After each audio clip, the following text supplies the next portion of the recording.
विदर्भातील सर्वात मोठा उत्सव म्हणजे कावड यात्रा उत्सव मानला जातो। या कावड यात्रा उत्सवामध्ये जर बघितलं तर हजारो च्या संख्येने भाविक या ठिकाणी दाखल होतात आणि मूर्ती पयोष्णीचं पाणी म्हणजेच पवित्र जल हे घेऊन आपापल्या गावातील महादेवास जलाभिषेक करण्याची परंपरा शेकडो वर्षापासून सुरू आहे। आम्ही आहोत आज अकोला जिल्ह्यातील मूर्तिजापूर तालुक्यात असलेल्या लागपुरी या ठिकाणी। लागपुरी या ठिकाणी 11.5 ज्योतिर्लिंग या ठिकाणी महत्व आहे।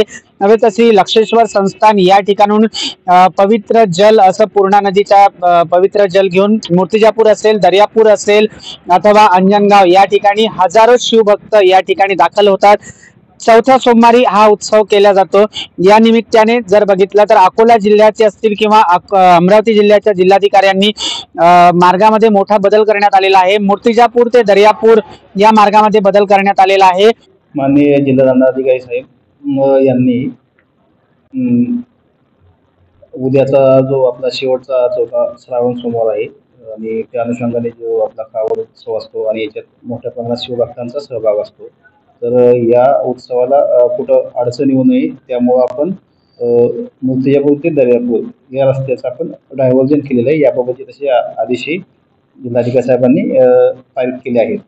तर आपण मूर्तिजापूर इथून टोल नाक्यापासून हिरपूर मार्गे आपण ते सगळं आपण छोटी मोठी जी वाहनं आहेत ते वळवत आहोत, जेणेकरून मूर्तिजापूर पासून हिरपूरकडे जाणारे जे लोक आहेत त्यांनाही कोणते त्रास अडचण झाली नाही पाहिजे या अनुषंगाने आपण ते डायव्हर्जन करत आहोत आणि शिवभक्तांना सुद्धा या वाहनांचा कोणताही त्रास अडचण होणार नाही याची आपण खबरदारी घेत आहोत। तर पर्यायी मार्गाचा बदल करत मूर्तिजापूर, हिरपूर, बोरटा, आसरा या मार्गे दर्यापूर जाण्याचं आवाहन सुद्धा करण्यात आलेलं आहे। माझ्या पाठीमागे बघू शकता कशा प्रकारे कडक या ठिकाणी पोलीस बंदोबस्त करण्यात आलेला आहे। रविवारच्या म्हणजे 17 ऑगस्ट 2025 च्या दुपारी 12 वाजल्यापासून तर सोमवारच्या रात्री 8 वाजेपर्यंत हा वाहतुकीकरता मार्ग बंद असणार आहे। मुख्य मार्गाने कोणत्याही वाहनांनी प्रवास करू नये, त्याचप्रमाणे पर्यायी मार्गाचा वापर करावा असे आवाहन अकोला जिल्ह्याचे जिल्हाधिकारी अजित कुमार यांनी केलेले आहे। मूर्तिजापूरवरून मी प्रतीक कुरेकर, भारत 24 तास न्यूज, अकोला।